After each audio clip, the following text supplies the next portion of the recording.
When I was 12 years old, I got diagnosed with bone cancer in my right leg, osteosarcoma. When that had happened to me, it had changed the entire landscape of my life temporarily. What's crazy is, odd as this is gonna sound, at the age of 12 years old, being told that you have cancer, I never doubted that I was gonna be okay. I never doubted that there was light at the end of the tunnel and this too was gonna pass, right? Osteosarcoma is a super rare cancer. There's about 2,500 cases found a year. The hospital that I was treated at was U of M Mott Hospital in Ann Arbor. And at the time on the 7th floor, which was the pediatric oncology floor, children's cancer, sometimes you would have a roommate and sometimes you wouldn't. I had a roommate from time to time and his name was Yost.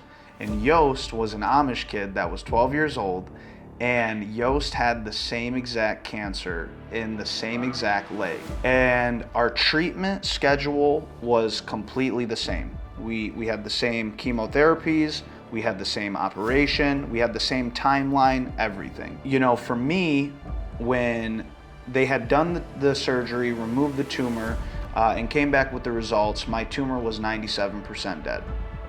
For Yost, it was a little bit different. Yost's tumor had only died I think it was 10%. After the surgery, you have a small window of time where you have to do physical therapy, and that's where you have to get all your range of motion back and everything. Me, within that time frame, they told me the goal was to get to 90 degrees, range of motion. That's how you're gonna have a natural, normal quality of life. For me, I was able to achieve that, right? I was able to bend my leg, I was able to extend my leg, eventually got to the point to where I was running and doing the things that I wanted to do again. For Yost, that didn't happen. Yost's leg was literally permanently stuck at 30 degrees. Couldn't straighten it, couldn't bend it, couldn't do anything. About 18 months later, I was in remission, right? I had finished my treatment. Yost was in remission, he had finished his treatment. Initially, what you have to do is you have to come back at first every 3 months for the first year, then every 6 months for the next 3 years, then every year for the next 5, right? And so naturally, just being a guy that was constantly on the 7th floor, when I would come in, I would ask about the other kids from the 7th floor. And so I asked about Yost, and one of the nurses had said, actually, he's not doing too good. Yost had a relapse.